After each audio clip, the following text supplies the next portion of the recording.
Sir. మరి ఇప్పుడు శంకర్ నాయక్ గారు ఎక్స్ ఎంపీ మార్గుల్ మాట్లాడవలసిందిగా మనవి చేసుకుంటున్నాము. శంకర్ గారు మాట్లాడవలసింది మనవి. జోహార్ రాధాకృష్ణ, జోహార్ రాధాకృష్ణ. వేదిక మీద ఉన్న పెద్దలందరికీ, వివిధ గ్రామాల నుండి వచ్చిన పెద్దలందరికీ ధన్యవాదాలు.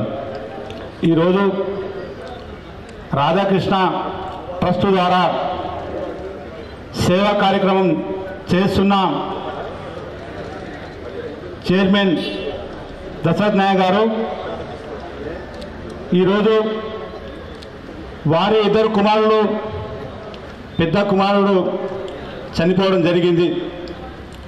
ఆ విషయంలో అందరికీ సేవాభావం, సేవా కార్యక్రమం చేస్తున్నారు కాబట్టి వారికి ధన్యవాదాలు, వారి కుటుంబానికి ధన్యవాదాలు.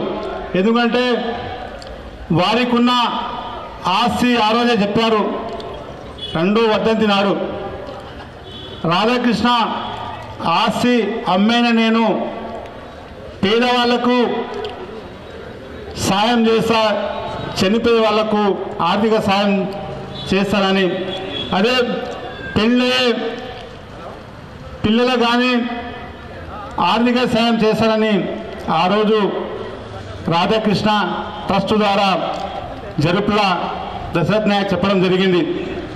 ఈరోజు అన్నీ ఉన్న వారు చేయలేక, ఏమీ లేక గరీబ్ కుటుంబంలో పుట్టి గిరిజన బిడ్డగా ఈరోజు కర్తాల్ మండలానికి సేవ చేస్తురంటే మామూలు విషయం కాదు. ఈరోజు వాళ్ళ ట్రస్ట్ ద్వారా పేద పిల్లలకు చదివించడం కానీ, చనిపోయిన వాళ్ళకు ఆర్థిక సాయం కానీ, నిత్యం అన్నదానం కార్యక్రమం కానీ చేస్తున్నారు కాబట్టి వారి కుటుంబానికి భగవంతుడు ఇంకా ఆయుష్ ఇవ్వాలని కోరుకుంటూ ధన్యవాదాలు. జై తెలంగాణ.